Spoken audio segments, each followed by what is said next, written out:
Blah, blah, blah, blah, blah, blah. Folks, it is your favorite NBA Yap artist. It is Estonia's favorite NBA Yap artist. That's right. We had a top 100 video in Estonia last week, so congratulations to us. If you guys like this type of content, leave a like, leave a comment, leave a subscribe. So many of you are not subscribed to the channel. Make sure you subscribe. Some of you guys do not like the video. Make sure you like it. Hype it. That's a new thing. I don't know what the fuck that even is. We're going to talk about some basketball stuff today. We're just going to talk about the Mavericks. Just up front and honest. This is what we're going to spend our day talking about. More specifically, Cooper Flagg. More specifically, Cooper Flagg's usage. And through 7 games, the Mavericks have the worst offense in the NBA. Cooper Flagg is one of the worst on-off numbers in the entire NBA. One of the worst plus-minuses in the entire NBA. And I just think they're setting this kid up for failure early on. And I'm not entirely sure why. So let's get right into it. Let's take a sip of coffee. Nespresso. All right, let's go. Let's just start with this. It was sort of talked about that the Mavericks were going to experiment with Cooper Flagg as the one. Now, we saw this in Summer League. Didn't look that great. Okay. We saw it at times in preseason. Didn't look that great. Okay. I'm not opposed, right off the rip, I'm not opposed to Cooper Flagg getting minutes at the one. I said all offseason, I do not want to see Cooper Flagg get minutes at the one right out the gate. I do not want to see them start the season with Cooper Flagg at the one. Reason being, he wasn't drafted as a point guard. He's not Dylan Harper, okay? He's not a point guard. He is a Swiss Army knife forward who does have skills that maybe down the line projects to be a point forward type, similar to a Jason Tatum. Their play styles are different, their body types are different, but similar to a Giannis Antetokounmpo, right? Guys who 6 to 8, I'm avoiding that number, 6 to 8 years into their careers are like, oh my God, this guy's basically the point guard for their team. In 6 years, Cooper Flagg will be 24 years old. Important to always remember this, how young he is, right? And people who are saying that's a coping mechanism, it's not a coping mechanism, okay? It is just the truth that this is a very young player. I'm going to pull up this stat that my good friend Nick Angstadt tweeted out, that it's hard to be a good 18-year-old in the NBA. And were we maybe a little bit too bullish on what Cooper Flagg could be right out the gates? Yes, maybe. But I also do not think this team is setting him up and doing him any favors, which is the kind of the point of what I'm going to get to today. You see some of the notable 18-year-olds, their starts through 6 career games. You see for Coop, I mean, it's kind of in line with some of these guys, right? Just kind of in line. So it's nothing too concerning. Has Coop been great? No, not really. But someone said this, and it's so true. Nothing I've seen from Cooper Flagg is like concerningly bad, right? It's just stuff like, yeah, he needs to get stronger. Yeah, he needs to work on his finishing. This is all stuff we kind of knew coming into it. But I do not think this team is doing him any favors. I liked the idea of getting Cooper Flagg some on-ball reps, some guard reps. I like that. I like the idea of trial by fire a little bit, right? But I like it over the course of games. I like it if it's maybe 3 or 4 minute stretches over the course of a game. You're kind of reading the situation and you're like, all right, now's the time we can throw out a lineup where Cooper Flagg is the point guard. Starting games like this, starting halves like this is setting this kid up for failure. It just is right out the gates. And it's not a coincidence that he has some of the worst plus-minus numbers in the league. It's not a coincidence that your offense has been the worst in the world so far. It's not a coincidence that you're getting off to such slow starts and Cooper Flagg is the point guard. It's not a coincidence, okay? You see the majority of his minutes come when he's on the floor by himself with no other guard out there. The Mavs have a 95 offensive rating in those minutes. When he plays with D'Lo, it's a 105. Offensive rating numbers still aren't necessarily great. With Brandon Williams, limited minutes, not good either. But the point still stands that Cooper Flagg by himself with no guard doesn't make any sense. And you can see in the minutes he does share with a guard on the floor. With D'Angelo Russell, his points per 75 minutes go up 3 whole points to 16.8 points. More importantly, though, his true shooting percentage goes from 43% without D'Angelo Russell to 64%. That's a very good number. That is a very efficient number. His three-point percentage jumps up to 40%. Why is that? Is D'Angelo Russell using his aura to make the ball go in the hoop? Is D'Angelo Russell doing this when the ball's in the air? No. He's just helping Cooper Flagg generate good shots. He's running the offense. He's letting Cooper Flagg do what he was originally drafted to do, and what he's good at right now is be a play finisher, right? Even with Brandon Williams, you see Cooper Flagg's points per 75 possessions jumps up to 21 points. His true shooting percentage jumps up to 74 points. 74% true shooting. In, albeit limited, 43 minutes, limited minutes with Brandon Williams. I mean, it's kind of right in front of our faces that this offense just works better with a guard on the floor, one, but also two, it helps out Cooper Flagg so much because, guys, if we just go through the matchup data through the first, 4 of the first 7 games, and matchup data can be incredibly wonky, I get that. But you see the game they played against the Spurs, who was the player guarding Cooper Flagg the most? Stephon Castle. That's a very good defender. That's a guy who probably will make some all-defensive teams over the course of his career. I don't know if he's ready to do that right now, but that guy guarding you in your first NBA game, because there's nobody else on the floor and you're the point guard, is tough. Against the Thunder, Lou Dort and Cason Wallace spent the most time guarding you. And to be fair, the Thunder have a ton of very good defensive players, so you're going to get a good defensive player. But these are two guys, Lou Dort and Cason Wallace, who are probably making an all-defensive team this season. They're spending the bulk of the time guarding Cooper Flagg. Detroit Pistons, Asar Thompson, he's making an all-defensive team this season. The Houston Rockets, it was a mixture of things, but you've got Amen Thompson, who's making an all-defensive team this season. Josh Okogie, Kevin Durant. Like, life is very hard, and because he's the point guard and the lead ball handler right away, he's getting the most difficult defensive assignment every single night. And through 4 of the first 7 games, the Mavs have played some very good defensive teams.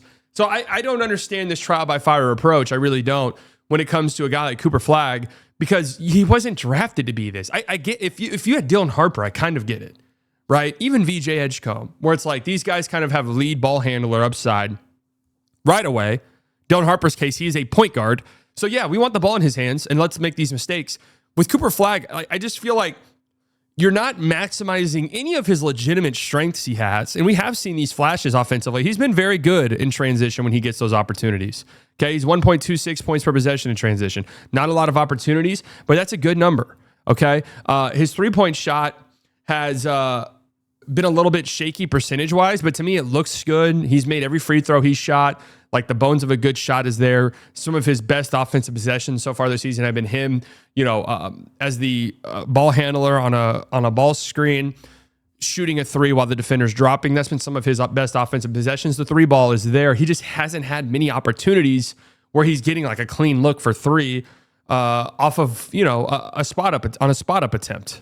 So I just don't think the team is maximizing his strengths. And I think they are inadvertently, making life as difficult for him as possible right away. And I understand the trial by fire concept. I want to say this. I do somewhat understand it. But for me, why do it to an 18-year-old kid right away? Why not? Let's get him sort of integrated into the league. Let's get him comfortable, right? Let's have him go out there. He'll play alongside D'Lo, who is he's a good playmaker. D'Angelo Russell, for all of his flaws, he takes some dumbass shots from time to time. He is a good playmaker. Let's get him out there with that guy, and let's let Coop get comfortable. Let's let Coop figure out his spots on the floor. Like, hey, this right wing, this is my area. This is where I like to be. I like to attack from here. I like to spot up from here. I like to be in a triple threat from here. I like doing stuff from here. Or that left elbow. I like getting to that. I like posting up right there. I like, if I have a mismatch on me, I like taking a guy right there, posting him up, and getting close to the basket. We saw him do that with Reed Shepherd last night against the Rockets, which was nice to see him attack that mismatch and post him up. But he hasn't even really gotten those opportunities. Instead, it's been, here's the ball. You're now being hounded by Asar Thompson. Go out and get a bucket. Like, that wasn't even his game when he got drafted. That's the thing that doesn't make any sense to me. Like, if it were Ace Bailey, and it's like, hey, you're a scorer. Like, we're going to throw you into the fire right away. Go get these reps. Like, these are reps that you're going to be good at in a few years. Go get them right now. That's not even really his game. Like, let's manufacture some good looks for him. And I feel like the team's not doing that. I asked my friends at DLLS, who they have access to Synergy. Over at Locked On, we don't have access to that. We're just broke.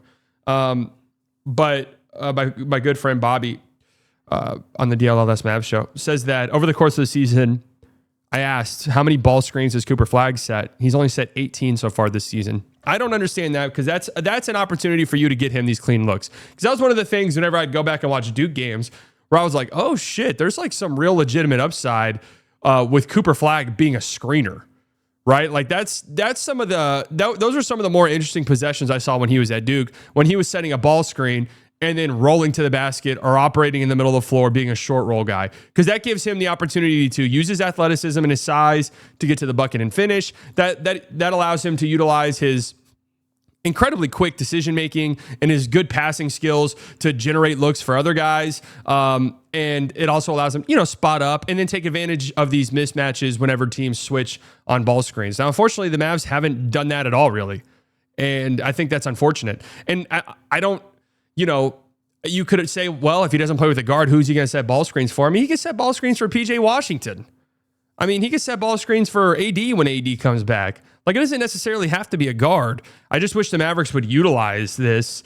And this, a skill that I feel like something like this would really help Flagg get more comfortable over the course of the season and over the course of games, right?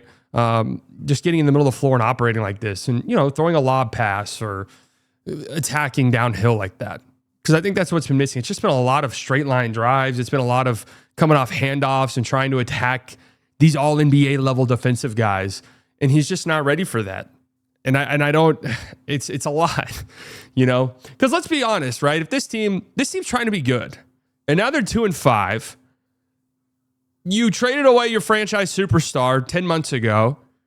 Now you're 2-5 and your number one overall pick hasn't had the hottest of starts. And he's been thrusted into this situation where last night he's finally looking aggressive in the first quarter, scores 9 points, 4 of 4 shooting.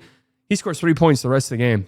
He takes 4 shots in the second half and barely touches the ball because he's standing in the corner.